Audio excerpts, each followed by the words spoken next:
Hi guys, आप सबका हमारे YouTube channel Tasmiya career academy पे स्वागत है। गाइज, आज जो हम आपको डिटेल देने जा रहे हैं वो देने जा रहे हैं IOCL अप्रेंटिस रिक्रूटमेंट 2025 के नोटिफिकेशन के बारे में। IOCL यानी कि इंडियन ऑयल कॉरपोरेशन लिमिटेड ने अप्रेंटिस की 200 वैकेंसीज के लिए अपना नोटिफिकेशन जारी किया है। अगर आप भी इन वैकेंसीज के लिए अप्लाई करना चाहते हैं तो गाइज ये वीडियो आपके लिए बहुत ज्यादा इंपॉर्टेंट है, क्योंकि इस वीडियो में हमने पूरा डिटेल में बताया है कि क्या मिनिमम क्वालिफिकेशन मांगी गई है, क्या आपका सिलेक्शन प्रोसेस रहेगा, लास्ट डेट अप्लाई करने की कब है और ऑनलाइन जाकर के कैसे आपको रजिस्ट्रेशन और फॉर्मेलिटीज पूरी करनी होगी। तो गाइस पूरा वीडियो देखिएगा और साथ ही साथ में हमारे इस यूट्यूब चैनल को सब्सक्राइब कर लें, लाइक करें और ज्यादा से ज्यादा शेयर करें। तो गाइस सबसे पहले बात करते हैं इनकी ऑफिशियल वेबसाइट की। इनकी जो ऑफिशियल वेबसाइट है वो है www.iocl.com, जहां पर जाकर के आपको रजिस्ट्रेशन और फॉर्मेलिटीज पूरी करनी होगी। रिक्रूटमेंट अथॉरिटी आपकी IOCL रहेगी, यानी कि इंडियन ऑयल कॉरपोरेशन लिमिटेड रहेगी। पोस्ट नेम की अगर बात करें तो इसमें जो है आपकी अप्रेंटिस की रहेगी, जिसमें आपकी ग्रेजुएट अप्रेंटिस की, टेक्नीशियन अप्रेंटिस की और ट्रेड अप्रेंटिस की जो आपकी वैकेंसीज रहेंगी। जेंडर की अगर बात करें तो मेल एंड फीमेल यानी कि man and women both can apply for these vacancies है। टोटल वैकेंसीज जो है 200 वैकेंसीज के लिए नोटिफिकेशन जारी किया गया है। जॉब लोकेशन की अगर बात करें तो ये आपका सिलेक्शन होने के बाद जो है दिल्ली में, हरियाणा में, चंडीगढ़ में, पंजाब में, हिमाचल प्रदेश में, उत्तर प्रदेश में, राजस्थान में, उत्तराखंड में, इसके अलावा जो है अगर जरूरत पड़ी तो जहां जहां IOCL के यूनिट्स और ब्रांचेस हैं तो वहां पर भी आपकी पोस्टिंग दी जा सकती है। अप्लाई मोड की अगर बात करें तो आपका टोटल प्रोसेस जो रहेगा ऑनलाइन रहेगा, ऑफलाइन किसी तरह का कोई कम्युनिकेशन या कॉरेस्पॉन्डेंस नहीं किया जाएगा। रजिस्ट्रेशन जो स्टार्ट होंगे वो 16 मार्च 2025 से जो है रजिस्ट्रेशन स्टार्ट होंगे और लास्ट डेट जो है रजिस्ट्रेशन की यानी कि अप्लाई करने की वो है 22 मार्च 2025। तो 16 मार्च 2025 से लेकर के 22 मार्च 2025 के बीच में जो है आप इनकी ऑफिशियल वेबसाइट पर जाकर के जो है अपना रजिस्ट्रेशन और फॉर्मेलिटीज पूरी कर सकते हैं। अब बात करते हैं रिटर्न एग्जाम डेट की। तो इसमें किसी तरह का कोई एग्जाम नहीं कंडक्ट किया जाएगा। इसमें जो आपका सिलेक्शन होगा वो मेरिट बेस्ड पे होगा। कैसे मेरिट बनेगी वो आपको हम आगे डिटेल में पूरा एक्सप्लेन करेंगे। अब बात करते हैं कि आपकी एप्लीकेशन फीस की। तो एप्लीकेशन की फीस की अगर हम बात करें, चाहे आप किसी भी कैटेगरी में फॉल करते हैं, चाहे आप जनरल में आते हैं, चाहे OBC में, चाहे SC ST या EWS किसी भी कैटेगरी में आते हैं, तो सबके लिए एप्लीकेशन फीस जो है एग्जम्प्टेड रखी गई है, यानी कि नील रखी गई है। किसी तरह की कोई एप्लीकेशन फीस आपको देने की जरूरत इसमें नहीं है। अब नेक्स्ट बात कर लेते हैं कि एलिजिबिलिटी क्राइटेरिया क्या मांगा गया है, यानी कि क्या मिनिमम एजुकेशनल क्वालिफिकेशन मांगी गई है। तो एजुकेशनल क्वालिफिकेशन की अगर बात करें तो अगर आपने 12th क्लास पास किया है फ्रॉम रिकॉग्नाइज्ड बोर्ड और इंस्टीट्यूशन से, या आपके पास bachelor degree in any discipline from recognised board और इंस्टीट्यूशन से, या आपने ITI या डिप्लोमा इन इंजीनियरिंग में किया हुआ है, तो सबके लिए जो है वैकेंसीज रखी गई है, यानी कि आपके लिए पोस्ट वाइज वरीज करेगी।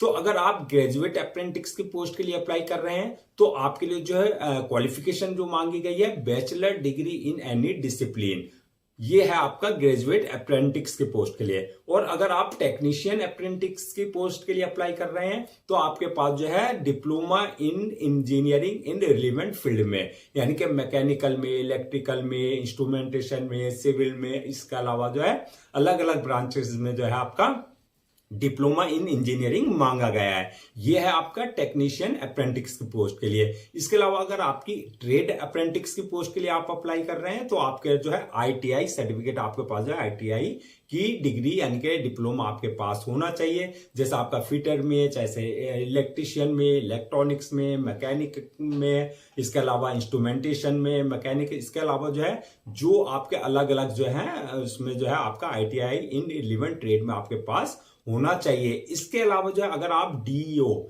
यानी कि डाटा एंट्री ऑपरेटर की पोस्ट के लिए अप्लाई कर रहे हैं तो आपका पास जो है 12th क्लास पास जो है फ्रॉम रिकॉग्नाइज्ड बोर्ड और इंस्टीट्यूशन से होना चाहिए, यानी कि जो आपकी पोस्ट है उसके ही अकॉर्डिंग आपकी जो है आपकी क्वालिफिकेशन मांगी गई है।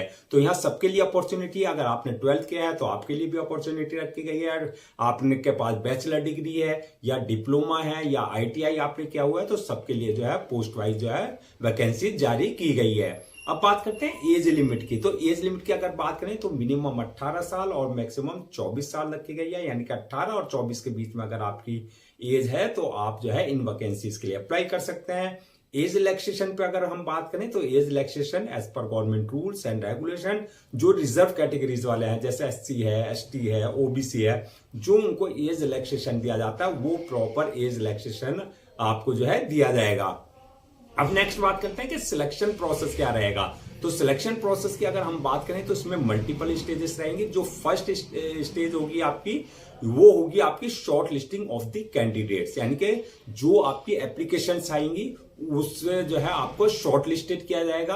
यानी कि कैंडिडेट्स को शॉर्ट लिस्टेड किस बेसिस पे किया जाएगा, वो किया जाएगा आपकी एकेडमिक परफॉर्मेंस के ऊपर, यानी कि जो जिस पोस्ट के लिए आपने अप्लाई किया है उसकी जो एलिजिबिलिटी क्राइटेरिया है, यानी कि जो क्वालिफिकेशन मांगी गई है वो आपकी जो है परसेंटेज वगैरह जो आपका परफॉर्मेंस है, एकेडमिक परफॉर्मेंस, उस बेसिस पे जो आपको कैंडिडेट्स को जो है शॉर्ट लिस्टेड किया जाएगा। जो कैंडिडेट शॉर्ट लिस्टेड किए जाएंगे उनके लिए सेकंड स्टेज जो होगी वो होगी डॉक्यूमेंट्स वेरिफिकेशन की, यानी कि डॉक्यूमेंट्स वेरिफिकेशन यानी कि at the time of registration जो आपने अपने डॉक्यूमेंट्स अपलोड किए हैं वो सारे डॉक्यूमेंट जो है आपके जो है ओरिजिनल चेक किए जाएंगे, यानी कि वेरीफाई किए जाएंगे। और थर्ड स्टेज जो रहेगी वो रहेगी आपकी मेडिकल एग्जामिनेशन की, यानी कि जिस पोस्ट के लिए आपने अप्लाई किया है ये देखा जाएगा कि उसके लिए जो है आप फिजिकली और मेंटली पूरी तरीके से फिट हैं या नहीं है, यानी कि पूरी तरीके से आपका जो है मेडिकली एग्जामिनेशन यानी कि एग्जामिनेशन होगा, यानी कि देखा जाएगा कि मेडिकली आप पूरी तरीके से फिट होने चाहिए।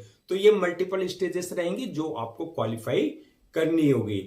इसके बाद जो है नेक्स्ट अगर बात करें तो स्टाइपेंड की, तो स्टाइपेंड की अगर हम बात करें तो एज पर अप्रेंटिस एक्ट जो आपका एक अप्रेंटिस वालों को दिया जाता है, जो ग्रेजुएट अप्रेंटिस वालों को लिए दिया जाता है या ट्रेड अप्रेंटिस वालों को लिए दिया जाता है, तो एज पर नॉर्म्स वो आपको प्रॉपर स्टाइपेंड दिया जाएगा। अब बात कर लेते हैं कि नेक्स्ट के जो आपकी 200 वैकेंसीज निकली हैं जो, तो इनको अगर हम पोस्ट वाइज ब्रेक डाउन करें, अगर डिटेल्स करें तो किस पोस्ट के लिए कितनी वैकेंसीज रहेंगी, तो ग्रेजुएट अप्रेंटिस की पोस्ट के लिए 80 वैकेंसीज रखी गई हैं और टेक्नीशियन अप्रेंटिस के लिए 58 वैकेंसीज और ट्रेड अप्रेंटिस की पोस्ट के लिए जो है 62 वैकेंसीज जो है रखी गई हैं। इस तरीके से आपकी जो है 200 अप्रेंटिस की अलग अलग जो है लेवल की जो है आपकी फिल की जाएगी, यानी कि भर्ती की जाएगी।